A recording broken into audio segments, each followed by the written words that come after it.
Olá, seja muito bem-vindo ao Jornal da Record News. Essa edição também está ao vivo no nosso canal do YouTube e no Facebook da Record News.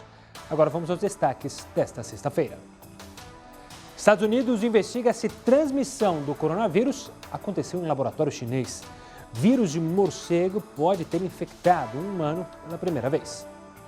China não avisou a população sobre a gravidade da pandemia. Casos aumentaram quando os chineses não estavam cientes da seriedade do problema.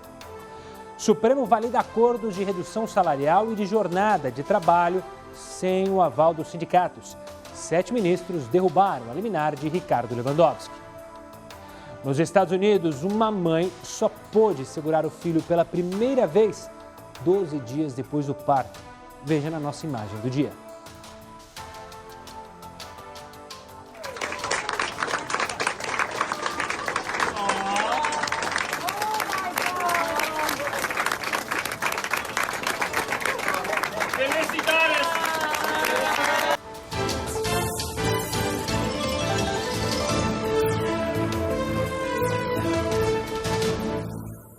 E enquanto a pandemia de coronavírus ganha força e faz vítimas por todo o mundo, milhares de cientistas correm atrás de uma vacina para combater a doença. Vamos mostrar agora algumas das pesquisas que estão mais avançadas.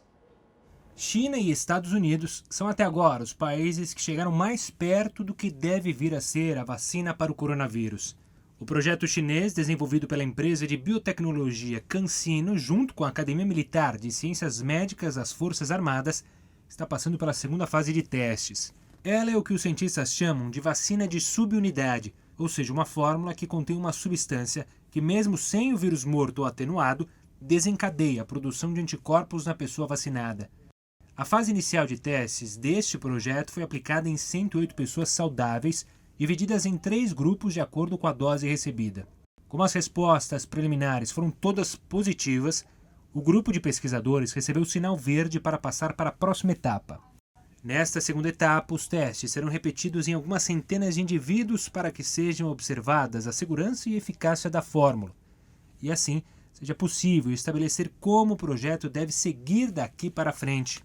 Já nos Estados Unidos, a vacina que está sendo financiada pelo Instituto Nacional de Saúde e desenvolvida pela empresa de biotecnologia Moderna Therapeutics traz uma alternativa diferente. Os americanos estão usando uma tecnologia que usa uma molécula chamada de RNA mensageiro. Ela copia o código genético do vírus e, quando introduzida no corpo humano, faz com que ele produza proteínas iguais. Assim, se a pessoa for contaminada pelo vírus, o organismo vai saber reconhecê-lo e combatê-lo. A questão é que até hoje nenhuma vacina usando esse tipo de fórmula foi aprovada para uso em seres humanos. E esse fator está gerando uma série de críticas ao governo americano, pois mesmo com um pouco tempo de estudos, a vacina experimental já está em fase de testes clínicos com 45 voluntários.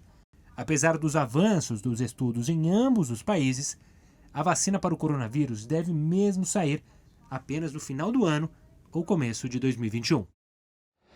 E desde que o governo editou a medida provisória que possibilita a redução das jornadas de trabalho e salários, muita gente ficou na dúvida sobre como fazer esse cálculo. A Confederação Nacional da Indústria lançou uma calculadora para ajudar essas pessoas e nós iremos fazer uma simulação aqui no telão. Cadê a simulação aqui no telão para a gente dar uma checada? Ah, apareceu. Então aqui já temos tudo preenchidinho. Essa é o site que eu falei. Aí, ó, informação do salário, R$2.000. Último salário pago, R$2.000. Penúltimo salário, antepenúltimo salário. Aí o percentual da redução salarial, colocou lá, taxa de 30%. E aí, cadê a ajuda mensal compensatória? Ainda não veio? Agora a gente tem o resultado. Vamos lá.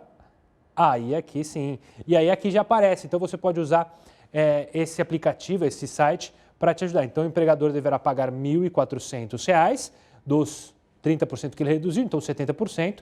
O governo paga R$ 369,97 e aí o empregador irá receber R$ 1.769,97. Obviamente fica aquém do salário dele, mas é uma redução salarial. Esses são os cálculos. Então você pode, se quiser receber o link só repetindo, se você quiser receber o link dessa calculadora, é só pedir para a nossa equipe pelo WhatsApp. O número vai aparecer aí embaixo, assim como o código QR para você receber então esse link e te ajudar para saber quanto você tem a receber, quanto você pode perder de salário, tá ok? E olha, falando do presidente Jair Bolsonaro, ele disse que prisões de pessoas que descumpriram o isolamento são ilegais. Mas será que durante uma pandemia as pessoas podem realmente ser presas porque estão na rua? Quem vai esclarecer para a gente é a advogada criminalista Lília Frankenthal. Lília, obrigado pela participação aqui. Obrigada a você, boa noite, Gustavo, tudo bem? Tudo ótimo. E Lília, vamos lá, pode ou não pode prender porque está descumprindo quarentena? Então, aí nós vamos para aquele depende. Se descumprir a quarentena, se a pessoa estiver infectada e sair por aí e descumprir a quarentena, pode.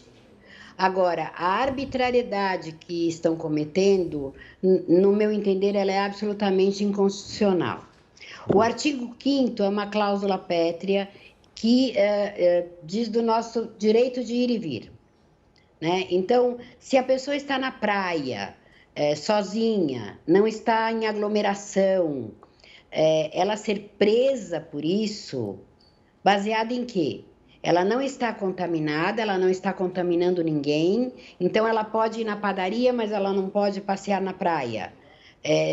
Existe aí um contrassenso. Fora que a decisão se isso vai acontecer ou não no Brasil, se isso vai ser uma lei, se isso vai ser uma determinação, é da União e não dos estados e municípios. O Brasil é uma federação. Sendo uma federação, ele obedece a uma lei comum. Não é como nos Estados Unidos, que cada estado tem a sua lei e as suas determinações próprias. Mas, Lília, o Supremo não tinha decidido dar essa liberdade do governo, para os governos e para as prefeituras? Então, eles podem tomar essas decisões ou não? Não é para tanto? Então, o Supremo deu sim essa liberdade. A meu ver, o Supremo errou. Tá? A meu ver, isso não está correto, porque isso tem que vir do governo federal. Tá? É uma determinação de cima para baixo. Não dá para cada governador. Então, o governador, por exemplo, de São Paulo, ele quer que as pessoas fiquem em casa e que essa prisão seja decretada, ele tem que pedir essa autorização e tem que ter concordância do governo federal. Ele não pode ter essa supressão de poderes. Ele está abaixo disso. O artigo 5º da Constituição Federal, ele é muito claro, ele é uma cláusula pétrea. Então, você restringir o direito de ir e vir das pessoas, sendo que elas não estão efetivamente colocando em risco ninguém. Uma pessoa na praia, sozinha, sem aglomeração, não está colocando em risco a vida de ninguém. Lília, né? Então, não, pode terminar, por favor. Eu achei que você então, pode isso concluir. é uma arbitrariedade. O STF, as portarias todas se basearam no artigo 131, que diz do perigo de moléstia grave, 132, que diz do perigo para a vida ou a saúde de outro, o 267, que é a epidemia, e o 268, que é a infração à medida sanitária preventiva. As pessoas já infectadas é uma outra situação. A pessoa está infectada, ela está em quarentena, ela está em isolamento domiciliar e ela sai para a rua, ela pode sim ser presa. Agora, inclusive, a estrutura regimental do Ministério da Justiça, tá? No capítulo 1, artigo 1º, inciso 1, ela diz que é competência do Ministério da Justiça e da Segurança Pública restringir ou não garantias individuais que estão contidas no artigo 5º da Constituição. Então, a meu ver, sem uma determinação do governo federal, isso é arbitrário. Lília, só para completar também, a gente viu algumas imagens de algumas prisões, uma específica delas, que aconteceu na praia. As pessoas às vezes podem confundir, elas podem ficar irritadas com o agente público, com o agente de segurança pública que está pedindo para elas saírem do local e acabarem cometendo um crime. Aí elas podem ser, sim, presas, como foi o que aconteceu com essa mulher, que ela foi e desacatou a autoridade policial. Ou seja, a pessoa pode se recusar a sair da praia, mas ela tem que saber que é a partir do momento que ela desacata... Respeitar a autoridade. Ela pode ser presa, então. Apesar do desacato ter sido descriminalizado. Uhum. Né? O desacato à autoridade, ele foi descriminalizado. Mas ela não pode desrespeitar esse policial. Mas o policial não pode, eu estou vendo as imagens, absolutamente fazer o que ele fez. Uhum. Né? Até porque nós estamos numa situação, sabe, que é assim, muito delicada. As pessoas às vezes têm que trabalhar, como é o pipoqueiro, o cara que vende cachorro-quente. Outro dia eu vi um vendedor de caldo de cana que vendia caldo de cana numa Kombi ao lado de um hospital e que foi proibido dessa maneira que a gente está vendo e ele se matou. Então, até onde essa determinação ela pode ir? Até onde ela está infringindo um direito da pessoa de ir e vir? Então, outro dia foi também um coronel do Exército passeando na praia sozinho. Que crime este coronel estava cometendo? Agora, você vai me falar em aglomeração, você pega ali uma série de pessoas aglomeradas em algum lugar, é outra questão. Aí sim elas podem estar colocando em risco a saúde de todos, um bem maior. Mas dessa maneira, no meu ver, o STF errou, porque se fosse para dar essa determinação, teria que vir do governo federal. Uhum. E não de um partido, porque foi um partido político que ajuizou essa ação no STF. O STF analisou e deu liberdade para prefeitos e governadores. Até onde vai essa liberdade? E qual vai ser a enxurrada de indenizações e ações depois disso tudo contra o governo estadual? Veremos as cenas dos próximos capítulos. Lilia, quero agradecer demais a sua participação aqui conosco e explicando sobre essa outra nova polêmica, né? Afinal, são diariamente novas polêmicas relacionadas a essa situação única que a gente está vivendo. Lilia, obrigado. Muito obrigada. Até uma próxima. Tchau. Boa noite. Uma boa noite. Você que pegou a entrevista pelo caminho, quer acompanhá-la de novo? É só ir lá no YouTube, tá? Nossa página, youtube.com/Record News, a gente está ao vivo lá e também todas as entrevistas, todas as reportagens, a gente sobe na nossa página. Ainda falando da questão judicial, a ministra Laurita Vaz, do Superior Tribunal de Justiça, negou o pedido de um advogado para suspender o sistema de rastreamento utilizado pelo governo aqui do estado de São Paulo durante a pandemia do coronavírus. O advogado alegou que a vigilância é uma invasão de privacidade e do direito de ir e vir, além de ser um abuso de autoridade.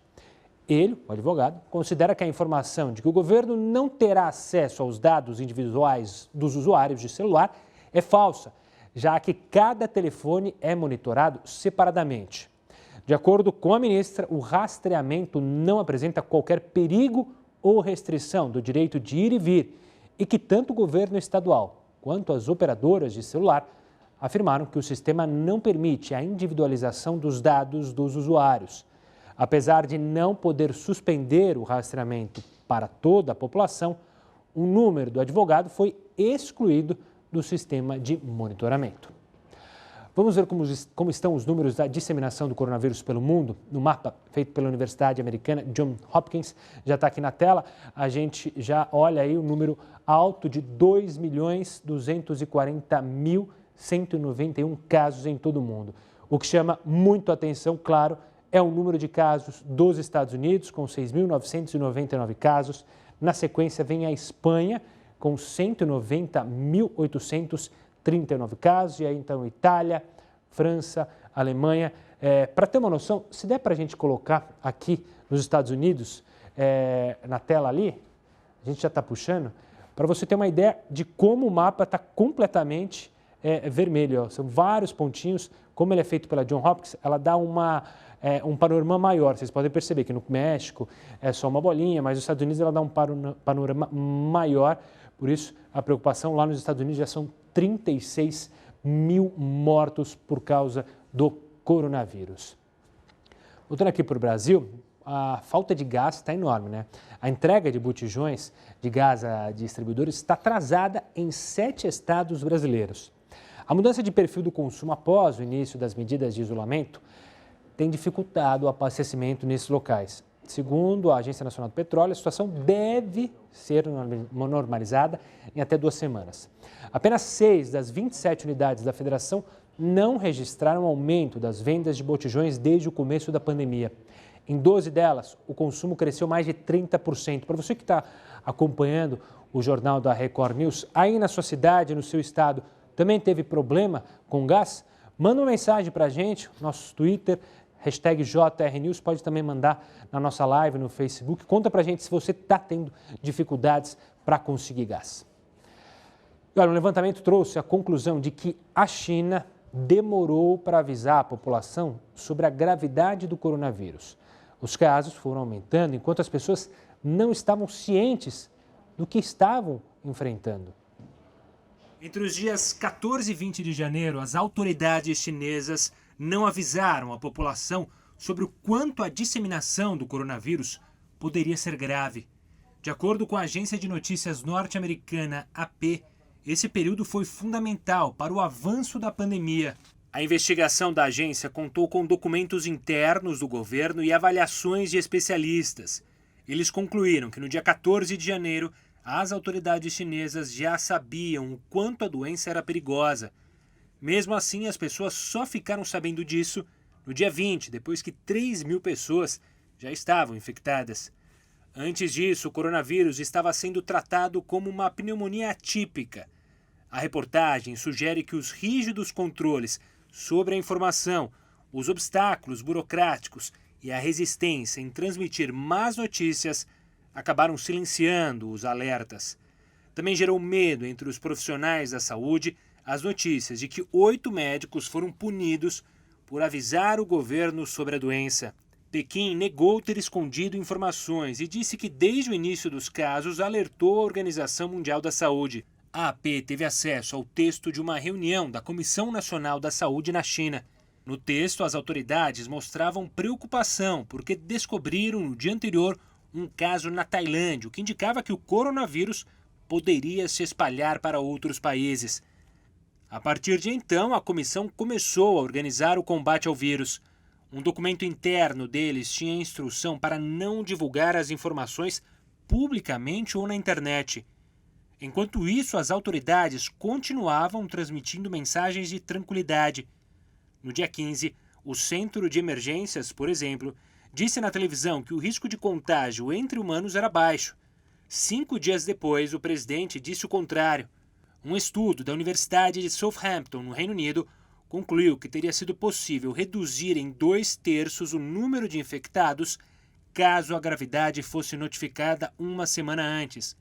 Assim, as pessoas poderiam ter mantido a distância uma das outras, usando máscaras, e as viagens também teriam sido canceladas. Por outro lado, alguns especialistas citados no levantamento da AP afirmaram que o governo tomou medidas decisivas e que não demorou tanto assim para se manifestar. E olha, a nossa pergunta hoje é sobre os governos rastrearem os celulares das pessoas para evitar aglomerações. A gente falou mais cedo da decisão do STJ sobre a situação aqui em São Paulo. Na sua opinião, as pessoas deveriam escolher se desejam ser rastreadas? Mande para cá a sua opinião. O WhatsApp é o 942-128-782, DDD 11, ou participe no Facebook, no YouTube, estamos ao vivo, e também pelo Twitter, #JRNews. E o descarte de máscaras e outros equipamentos de proteção individual que está todo mundo usando precisa ser feito de maneira correta para evitar que pessoas entrem em contato com esses materiais. A gente vai te explicar melhor daqui a pouquinho a melhor maneira de fazer isso. Enquanto isso, a gente vai para a nossa primeira live aqui no Jornal da Record News.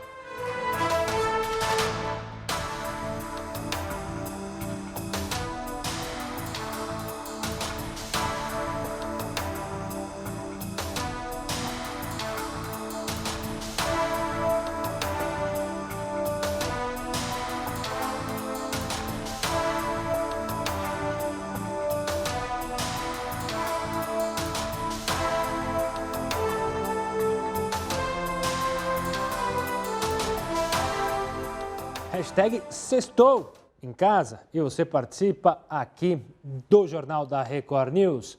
A Reijane responde a nossa pergunta dizendo: do jeito que está morrendo gente com esse vírus, acho que o rastreamento está correto. Essa é a opinião da Reijane. Obrigado, ela que é de Natal. Cida de São Paulo, que é uma das cidades que tem enfrentado o maior número de casos. É uma violação de privacidade e deveríamos poder escolher se vamos ou não ser rastreados. Acho que se é algo tão simples, deveriam rastrear criminosos. Está aí a opinião da Cida. Obrigado pela participação. Rosane, de Curitiba. Não acho certo. A maioria de quem sai é porque precisa. Mas a maioria, pelo menos a Rosane acha. Luciano, do Rio de Janeiro, diz: é uma violação, mas é algo necessário. Ele pondera: é uma violação, só que é necessário. As pessoas estão achando que o vírus não vai atingi-las. Pois é, muita gente tem esse pensamento ainda, né? Tatiana, de Florianópolis: este mundo onde já estamos sendo vigiados por câmeras, não vejo problema em ser rastreada, desde que seja por autoridades competentes. É verdade, né, Tatiana? A gente já é vigiado por câmeras, as grandes empresas já sabem o nosso estilo de o que compra, de o que não compra, de onde vai. Agora é uma necessidade do Estado entender onde a gente está para evitar a contaminação. Fábio de Olinda: com certeza as pessoas deveriam ter que autorizar. Qualquer invasão de privacidade é uma característica de governos totalitários, na opinião do Fábio. Ele é de Olinda. Um forte abraço para todo mundo de Pernambuco. Dando uma olhada também no Face, o Tsuguyo diz que na cidade dele, lá Barrinha, não tem falta de botijão de gás, não. Já a Fernanda Ferreira, de São José do Rio Preto, também em São Paulo, interior, falou que lá também tá difícil de achar gás. Antônio Caldeira, ele faz a analogia da matéria, da reportagem que a gente mostrou sobre o governo chinês saber e não ter informado a população, de que em São Paulo foi a mesma coisa. Disse que já sabiam em janeiro, mas por causa do carnaval se calaram, porque o prejuízo seria grande. O Zé Humberto diz que em Morrinhos, Goiás, está tranquilo, está comprando gás sem problemas. Forte abraço, Zé Humberto. O Mauro, que é da região metropolitana da Grande Vitória, no Espírito Santo, diz o seguinte, que lá houve falta de oferta de gás também. Já o Laércio: boa noite, meu amigo. Sou aqui de Rio Grande do Norte, cidade de Natal. O gás aqui está normal, R$ 65. Ele passa até o preço. O Jean, nosso amigo aqui, lembrou bem. Aqui em São Paulo, bloquearam, falaram que tem que ser R$ 70. Se passar disso, tem que ser punido e você pode denunciar. Ana Miranda, hashtag sextou. E o Cristiano fala que não acha isso correto de usar os dados celulares para ferir os direitos. 10 segundos, sobre volta na tela da sua TV.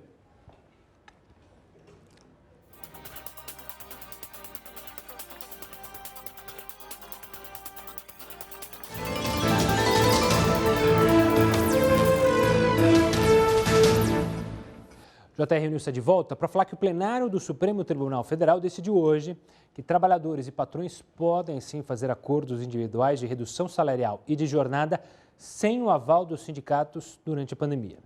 A decisão preserva, portanto, a medida provisória que cria o programa emergencial e derruba aquela liminar concedida pelo ministro Ricardo Lewandowski.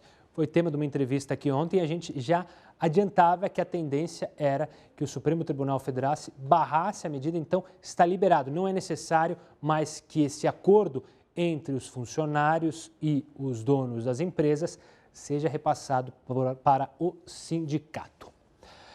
Agora a gente vai falar mais sobre coronavírus. Como medida de prevenção à Covid-19, muitas pessoas começaram a usar máscara, luvas, geralmente aquelas descartáveis. O que muita gente esquece é que o que faz com esse material?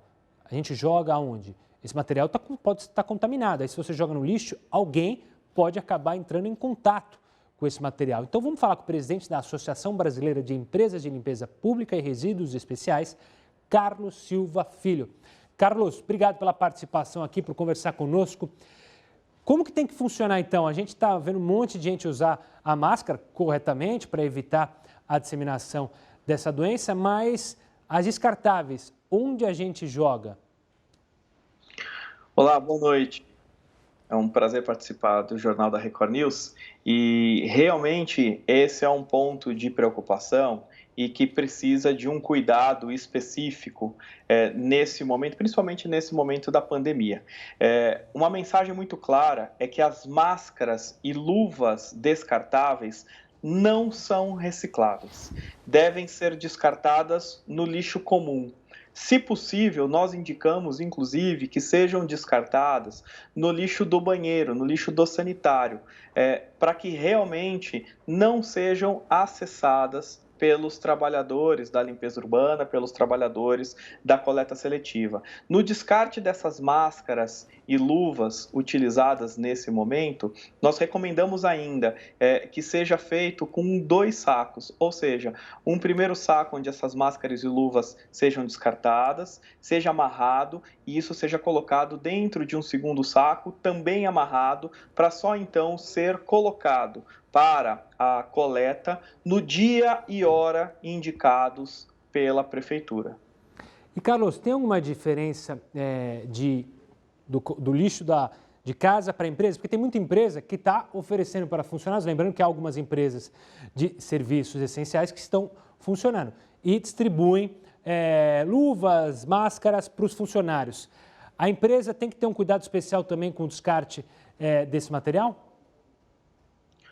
Cuidado das empresas em geral, na questão do fornecimento de máscaras e luvas para os seus funcionários, é o mesmo do domicílio, exceto nas unidades de atendimento à saúde. Neste caso, por conta da regulamentação vigente no Brasil, os resíduos gerados no cuidado aos pacientes, eles são considerados resíduos infectantes e aí eles precisam ser descartados de uma maneira separada e encaminhados para tratamento.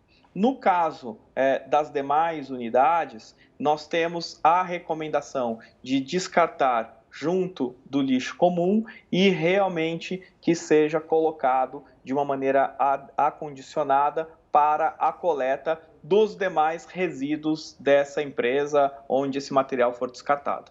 Tá certo. Carlos, obrigado pela participação e pelas explicações. Pouca gente pensou nisso, sobre o que fazer com o descarte. E a gente está, claro, vendo uma enxurrada de máscaras, tendência de vir mais máscaras para o Brasil, importação, e a gente tem que se preocupar onde e como descartar, e o Carlos explicou de maneira fácil. Carlos, obrigado, tenha uma ótima noite e até uma próxima. Uma boa noite, um bom fim de semana. Você aí na sua casa está descartando direitinho, agora você tem a informação de como descartar essa luva, ou seja, descarta ali no lixo do banheiro, deixa bem ensacadinha para justamente que ela não entre em contato com aquele que faz a coleta do lixo na sua rua, no seu bairro. A Justiça determinou que planos de saúde devem garantir tratamento imediato a infectados pelo coronavírus, sem considerar o cumprimento do prazo de carência de 180 dias. A medida vai valer para todos os beneficiários infectados ou com suspeita de estarem com coronavírus. Caso haja descumprimento da decisão, as operadoras terão que pagar uma multa de R$50 mil por cada paciente que teve o atendimento negado. Pelo menos 30 profissionais de enfermagem morreram por causa do coronavírus aqui no Brasil.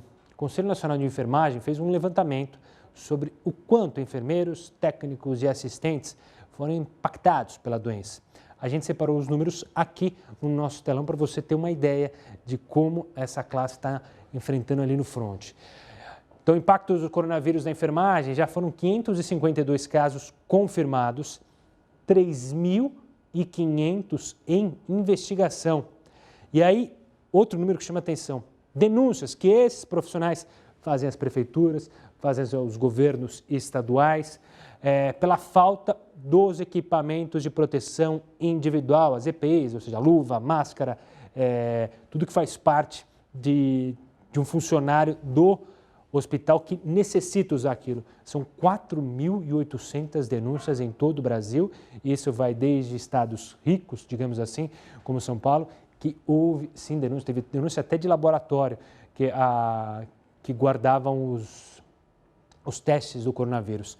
Tá, então, os impactos aos enfermeiros, às enfermeiras, aos técnicos em enfermagem, que fazem um trabalho esplendoroso, são eles que estão no fronte, e a gente, claro, tem que dar voz a essa turma.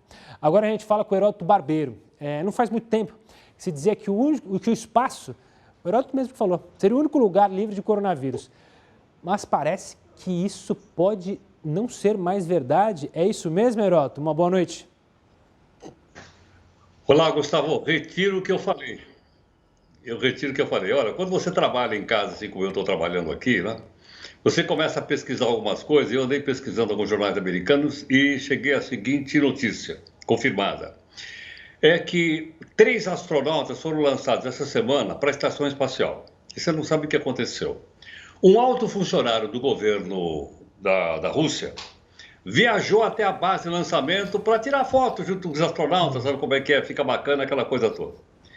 E ele ficou ao lado dos 3 astronautas. Será que a gente tem a foto deles aí ou não, Gustavo? Deixa eu perguntar, o pessoal já tem a foto aí para a gente mostrar? Tem a foto do astronauta aí ou não? Até mandei a foto para mostrar. A gente já está subindo a foto, mas na hora que você começou a falar, eu já comecei a imaginar. Ah, deu ruim. Aí está a foto. Pois é, então, aí tá, olha só. Esse cidadão que está com o círculo vermelho aí do lado esquerdo, ele é o político que veio de Moscou. Os 3 que estão de azul são os 3 astronautas, 2 russos e um americano. Logo depois que tiraram essa foto, eles subiram nesse foguete que está aí do lado e foram mandados lá para a Estação Espacial. Ocorre que esse cidadão aí, que está de vermelho, em volta do círculo vermelho, ele foi dado como positivo para o coronavírus. E ele pode ter contaminado os 3 que estão do lado dele. Olha como está do ladinho dos 3 astronautas. Então já se suspeita que ele poderia ter transmitido para esses 3 que estão aí. Esses 3 subiram no foguete, foram para a Estação Espacial e podem, veja bem, é uma possibilidade, hein? Podem ter contaminado a Estação Espacial, por incrível que pareça. Olha onde chegam essas coisas, tá?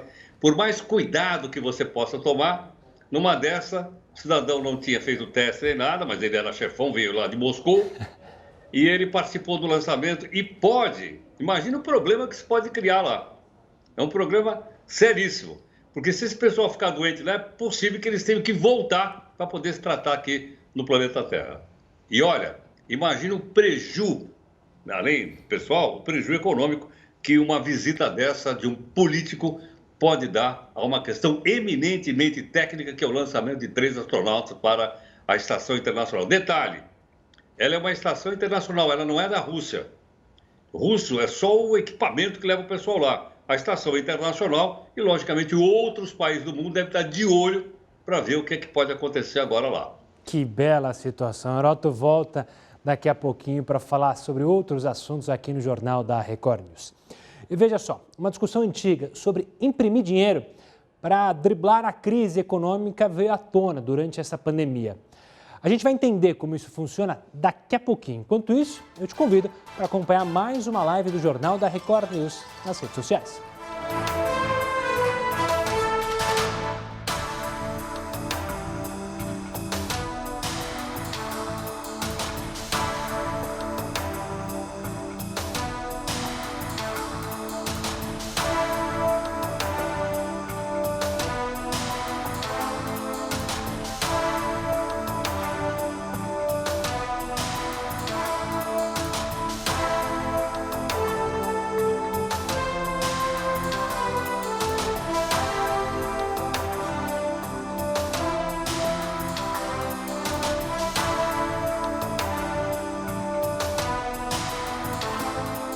Estamos de volta com mais uma live e a sua participação. O que você acha dessa ideia de rastrear celular para saber se as pessoas estão cumprindo ou não a quarentena? Participação, cadê? Está na tela? Vamos para a tela. Kátia, de Niterói, jamais, em hipótese alguma, deveria haver rastreamento. Isso é um absurdo e não tem necessidade. Pelo menos a opinião da Kátia aqui. Aqui a gente quer ouvir a sua opinião. Maurício, de Belo Horizonte, eu não gostaria de ser rastreado, embora saiba que isso acontece. Pois é, a privacidade já ficou no passado. Antônio de São Paulo, capital, diz: tem que rastrear sim, pois as pessoas são muito teimosas. Está aí o Antônio. Obrigado pela participação, Antônio. Forte abraço. Jacques, de Blumenau, Santa Catarina, ele diz o seguinte: acho que os governos não deveriam rastrear os celulares, as pessoas que deveriam ter consciência dos seus atos e entender as limitações. Obrigado pela participação e pela opinião, Jacques. Marcelo, da nossa capital federal, Brasília, diz: ser monitorado é um absurdo. O que tem de prevalecer é o bom senso de cada um e saber que a aglomeração é muito prejudicial neste momento. Valeu, Marcelo. Obrigado pela participação. De Floripa, o José diz: não aprovo nem consinto ser monitorado. Antes de procederem com esse monitoramento, deveriam consultar os usuários desses aparelhos. Está aí a posição do José. Olhando aqui para o pessoal no Face, vou dar uma passada aqui nas mensagens. A Toninha falou que ficou pasma com a história dos astronautas. Pois é, que situação.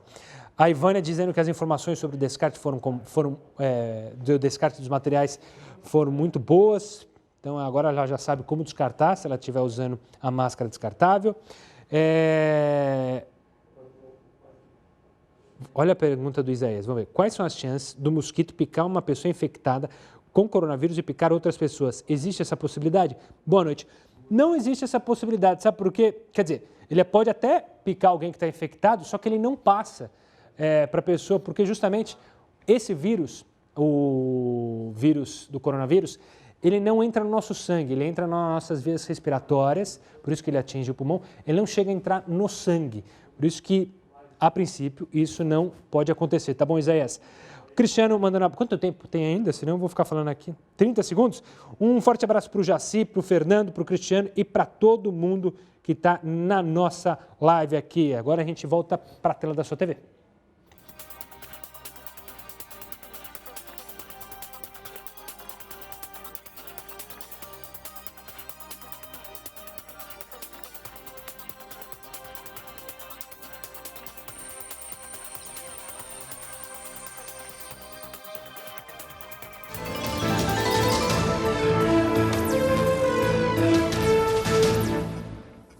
JR News de volta para falar sobre um decreto publicado nesta sexta.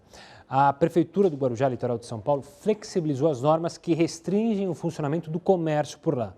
As mudanças começam a valer a partir da próxima terça.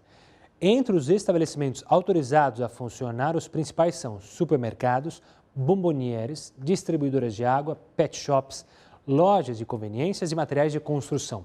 Todos esses estabelecimentos são obrigados a fornecer máscaras para os funcionários e a flexibilização será monitorada por fiscais municipais, repetindo, em Guarujá, litoral aqui de São Paulo. O auxílio emergencial veio para aliviar a vida financeira de muita gente. Só que alguns comportamentos devem ser riscados, evitados, para você não desperdiçar esse dinheiro. Então a gente separou alguns desses comportamentos que você deve evitar de todas as maneiras. Aqui, o que não fazer com o seu auxílio emergencial? Não emprestar o dinheiro. Ou seja, não é o momento de você emprestar o dinheiro, desde que você tenha sobras para ajudar alguém. Gastos supérfluos. Então não está na hora de comprar aquela camiseta que você acha bacana só porque está em promoção. Não está na hora de comprar bebidas que você não tem necessidade de comprar. 3. Realizar objetivos. Sabe, todo mundo tem aquele objetivo, poxa, quero viajar, quero comprar um carro. Não é agora. Guarda, segura esse objetivo mais para frente. Próxima tela. Aí a próxima tela travou, só porque eu queria... Ou não tem mais uma tela. Eram 2 telas. Aqui está. O que não fazer com o auxílio emergencial? Mais 3. Retirar o dinheiro sem precisar. Se você não precisa, não tira o dinheiro da conta. Fazer novas dívidas. Nunca faça novas dívidas. Ou seja, não vai fazer fiado em lugar nenhum. Apostar tudo em investimentos arriscados. Agora não é momento para tomar risco, mas sim ter segurança. Vamos chamar o Heródoto de volta, porque enquanto Nova York está liberando, arrochando o isolamento, o Texas começou a liberar o comércio e abrir os parques públicos. Como é que está a situação? Conta para a gente, então, desses 2 estados, Heródoto. Olha, Gustavo, não é só no Brasil que tem uma queda de braço entre o presidente da República e os governadores de estado.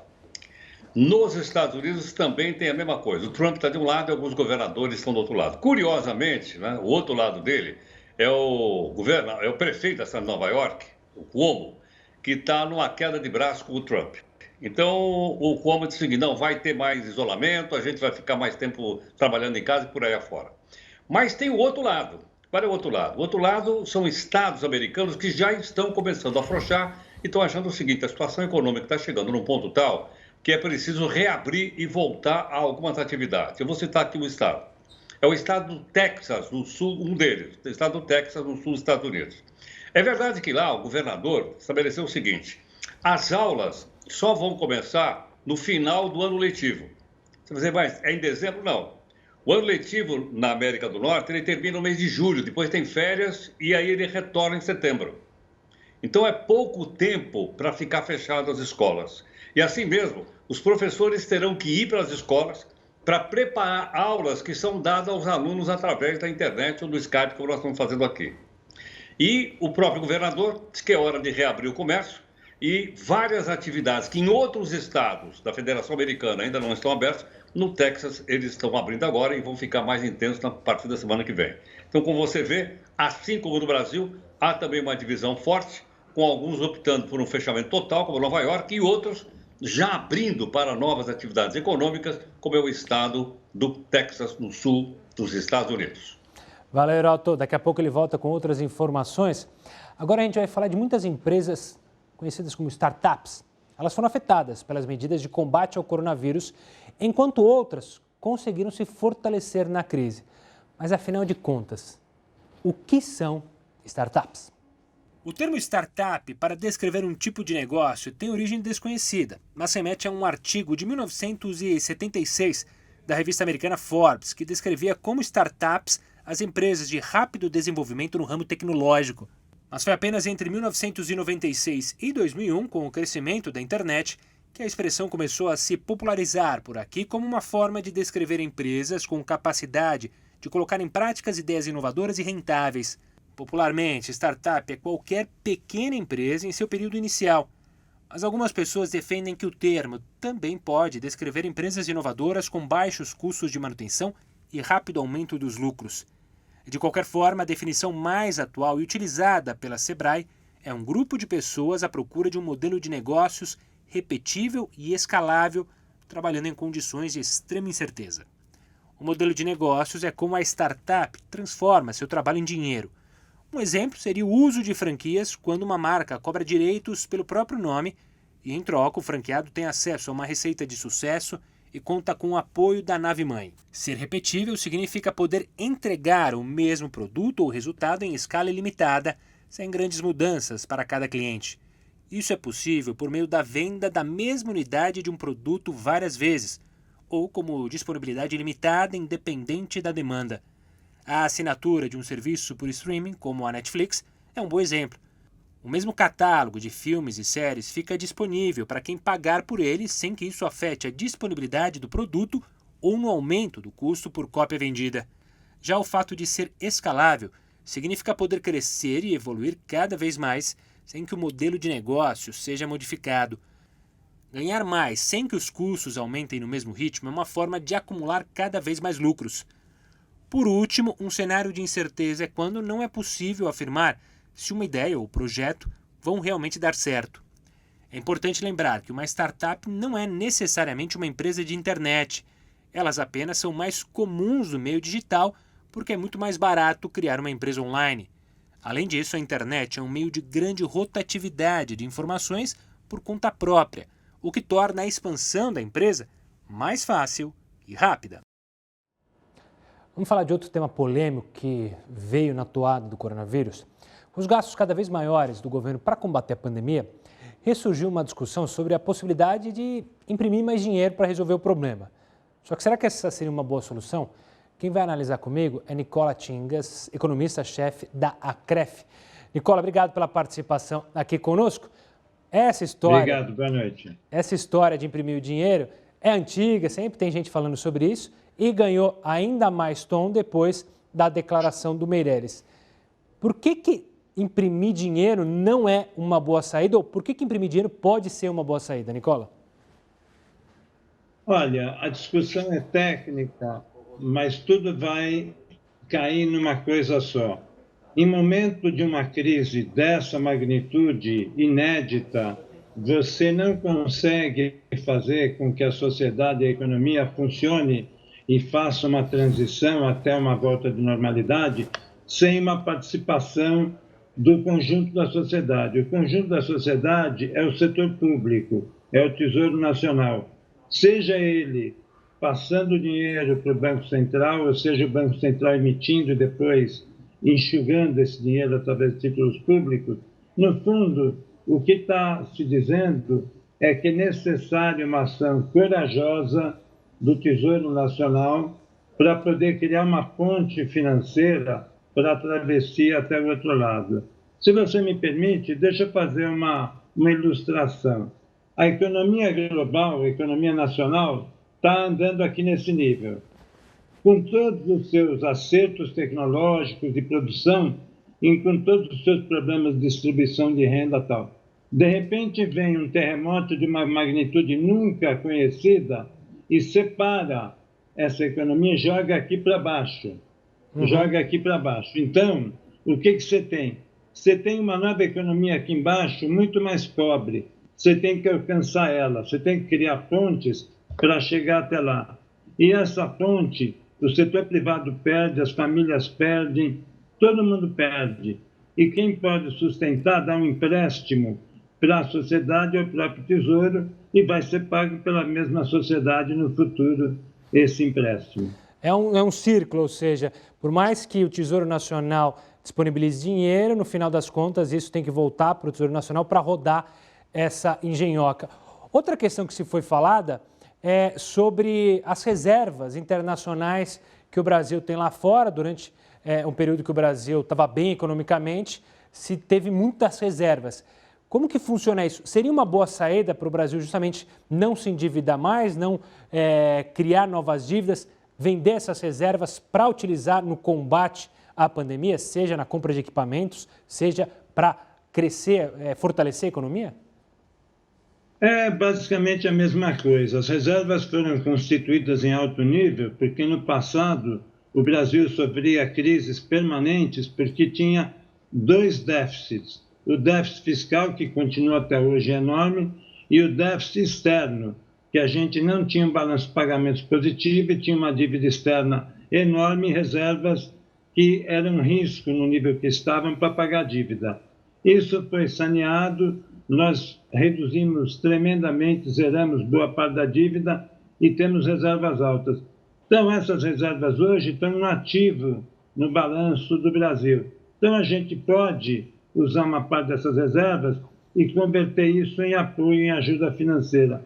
Essa é uma discussão do tipo, quanto de reservas dá para usar sem prejudicar o problema do risco? Porque não se esqueça que a economia global vai ter uma queda, segundo o FMI disse essa semana, de 3%, algo que eu nunca vi em toda a minha carreira, é algo absurdo. O próprio FMI projeta que as perdas globais entre este ano e o próximo serão de 9 trilhões de dólares. Então, e o fluxo de capital para mercados emergentes saiu, também tem sido demonstrado amplamente. Na hora que a gente tiver em recuperação, essas reservas serão necessárias em que nível para a gente não ter problema externo? Então, é uma discussão, de novo, técnica, mas, de novo, nós estamos falando dos ativos ou da capacidade de endividamento do Estado brasileiro para tentar ajudar na criação dessa ponte. Nicola, explica para o pessoal de casa por que é tão perigoso se o Brasil se endividar demais. Porque eu acho que muitas pessoas falam, poxa, o Estado tem que colocar dinheiro, tem que sair dando benefício, tem que comprar equipamento. Só que o que acontece se gastar muito dinheiro? O problema pode ser maior lá na frente? Acontece o que acontece com uma família que se endivida demais. Se endividar demais, quebra. Não vai ter como pagar sua dívida, não vai ter como pagar suas contas, alimentação, aluguel, etc. Quer dizer, o endividamento é uma antecipação da renda futura, mas tem que ser feito com limites, tem que ser planejado. Eu tenho que me endividar, seja pessoa física, empresa ou Estado, de uma forma que eu tenha um fluxo de caixa que eu possa pagar no tempo. O que eu possa é ganhar mais tempo para pagar, que é o que vai ser feito agora na crise, com as famílias e com as empresas. Mas isso também se esgota se eu não tiver capacidade de pagamento lá na frente. E se eu tiver com o Estado muito endividado, ninguém vai querer investir no Brasil, aplicar no Brasil. Então a gente volta para um problema muito sério que a gente já teve em outras crises. Nicola, obrigado pela explicação, pela análise, que essa vai ser uma conta difícil de ser realizada, mas importante falar sobre isso. Nicola, um forte abraço e até uma próxima. Obrigado, boa noite. Olha, falando agora da questão política, os líderes partidários do Senado fecharam um acordo para não votar a medida provisória da carteira verde e amarela. Com isso, a mini-reforma trabalhista de Bolsonaro tende a caducar. Os senadores argumentaram que a reunião seria para discutir questões sobre a pandemia e o projeto da carteira verde e amarela não teria nada a ver com o assunto. A medida perde validade na próxima segunda-feira, que é dia 20 de abril. Se a tramitação no Congresso não for concluída, então ela perde a validade.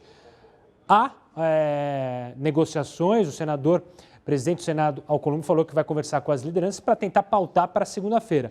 Mas cada vez que passa, a situação fica mais complicada. Essa medida foi criada para justamente beneficiar jovens e acima de 55 anos, dando benefícios para as empresas para empregarem estas categorias, essas escalas, enfim. Bom, nessa quarentena, os animais aproveitaram a ausência dos humanos nas ruas para ocupar cidades. Pois é, a gente vai mostrar algumas cenas logo, logo. Enquanto isso, a gente vai para mais uma live do Jornal.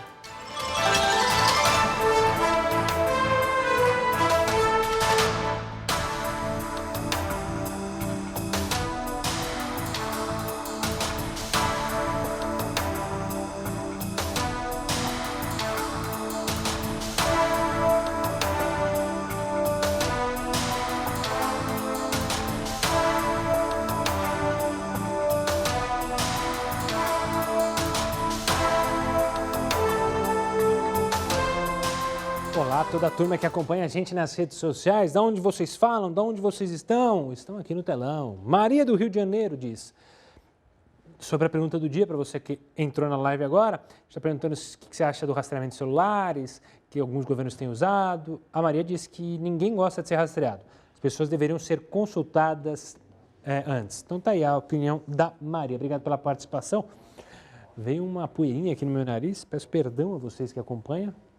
O Dorival, de Florianópolis, diz, eu acho que seria sim invasão de privacidade, mas por mim não tem problema.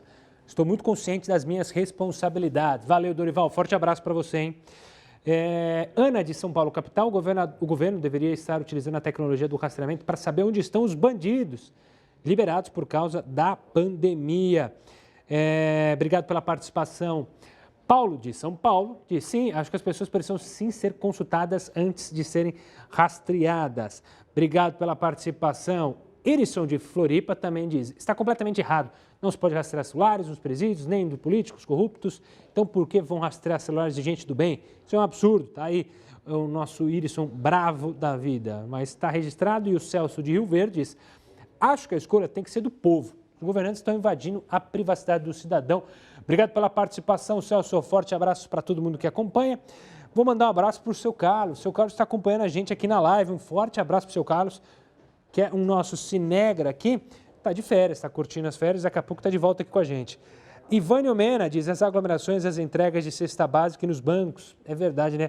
As pessoas estão querendo fazer o bem, aí acontece uma loucura, aglomera para entregar a cesta básica. O Reinaldo Casapula está de brincadeira, né? Comprar um carro com R$600. Não, Reinaldo, eu estou falando sobre os gastos que você pode ter. E aí eu citei que a questão de tem gente que tem um plano e aí pega esse dinheiro, esses R$600, para completar um plano que ela estava colocando em prática.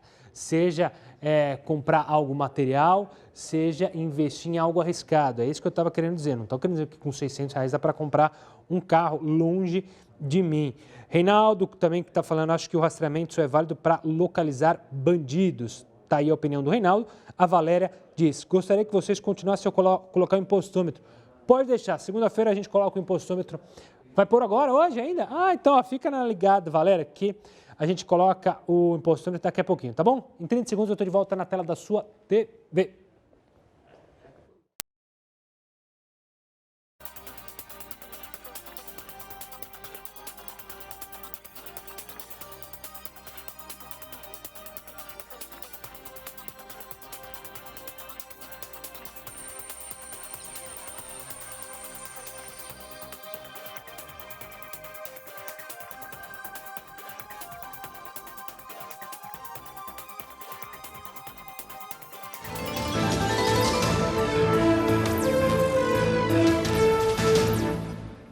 JR News está de volta para falar do Senado mais uma vez, porque o Senado aprovou em segundo turno a PEC, que cria o chamado orçamento de guerra destinado exclusivamente a ações de combate à pandemia do novo coronavírus. Por videoconferência, a votação foi de 63 votos favoráveis a 15 contrários. Agora o tema volta à Câmara dos Deputados porque o relator Antônio Anastasia fez algumas mudanças no texto original do projeto. O orçamento de guerra, para você entender, tem como objetivo separar o orçamento geral da União dos gastos emergenciais para conter o coronavírus.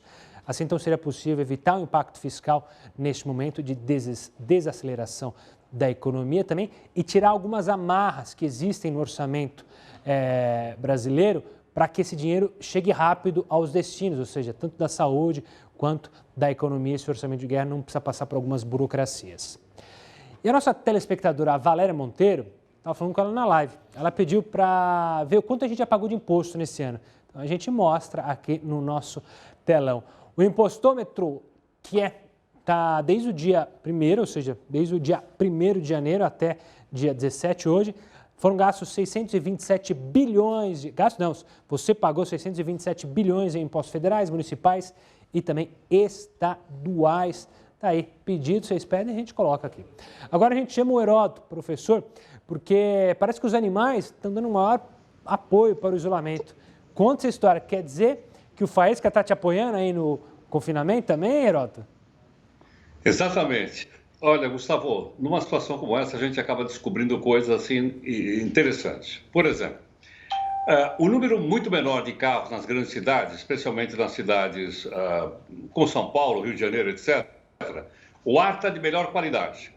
E você vê também o seguinte, alguns animais silvestres, selvagens, eles começaram a ocupar também, olha aí, as ruas de algumas cidades. Como o pessoal não está quase saindo na rua, tem lugar, por exemplo, você vê aí, isso aí na Índia, é a macacada. Olha só a macacada tomando conta de tudo aí. Esses aí são os carneiros selvagens que resolveram brincar também num parque. O parque estava fechado. Eles falaram, opa, não tem ninguém aí, vamos nós brincar no parque por aí afora.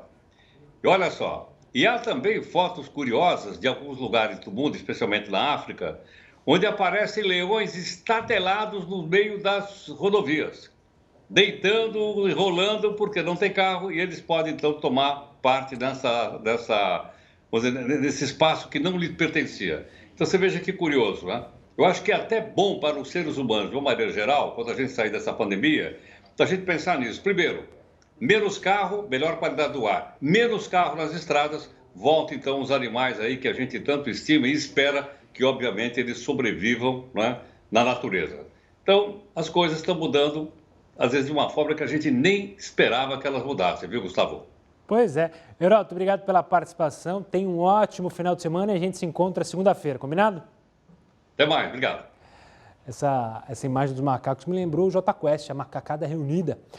E com o Jota Quest ou não, a gente termina por aqui o Jornal da Record News. Mas não sai daí, você continua agora com o Luiz Bate. Ele vai contar para você todos os detalhes sobre a pandemia no especial Coronavírus Plantão. Não sai daí, tenha uma ótima noite, um ótimo final de semana. A gente se encontra na segunda-feira. Tchau, tchau.